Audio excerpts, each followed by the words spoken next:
Hey guys, welcome to my channel. So আজি তোমালোকক বহুত এটা ইণ্টাৰেষ্টিং কথা ক'ব গৈ আছোঁ মোৰ লগত আছে গীতাঞ্জলি এণ্ড মই নিজৰ ইউটিউবৰ ভিডিঅ' কাৰণে কৰিছোঁ দেই এটা অসমীয়া চ' এতিয়া আমি তোমালোকক বহুত এটা ইম্পৰ্টেণ্ট কথা ক'বলৈ গৈছে তোমালোকে চোৱা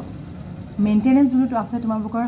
ৱাইফে হাজবেণ্ডৰ পৰা মেইনটেনেঞ্চ পায় আফটাৰ ডিভ'ৰ্চ বুলি আমি চবেই জানো বাট এই কুৱেশ্যনটো হৈছে যে তোমালোকৰ হাজবেণ্ডে ৱাইফৰ পৰা মেইনটেনেঞ্চ চিক কৰিব পাৰেনে?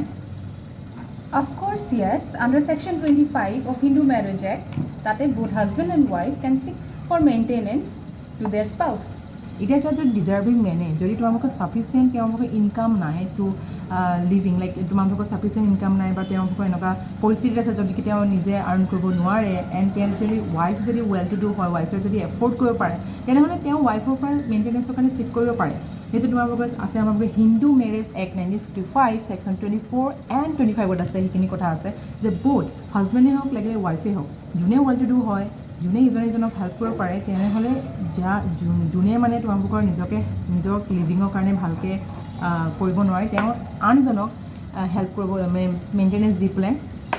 দিব লাগিব আৰু সেইটো ক্লেইম কৰিব পাৰে আৰু সেইটো তোমালোকৰ কোৰ্টে অৰ্ডাৰ দিব ৰেছপণ্ডেণ্টক যাতে তেওঁ এপ্লিকেণ্টৰ লাষ্ট ব্ৰেথলৈকে একদম তেওঁ জীয়াই থকা গোটেই জীৱনলৈকে তেওঁক যাতে এটা মেইনটেনেঞ্চ দিয়ে লাগে তোমালোকৰ মান্থলিয়ে হওক তোমালোকৰ পিৰিয়ডিকেলিয়ে হওক লাগিলে গ্ৰছ চাম হওক যেনেকৈ হ'লে তোমালোকৰ মেইনটেনেঞ্চটো পে' কৰিব লাগিব আৰু অলৰেডিটো কৈ দিলে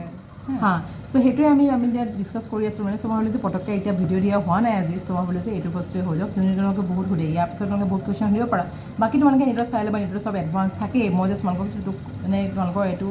কি বুলি কয় ডাউটটো ক্লিয়াৰ কৰি দিছোঁ য়েছ হাজবেণ্ডেও মেইনটেনেঞ্চৰ কাৰণে চিক কৰিব পাৰে not just wife okay so' see you on next video' take care bye by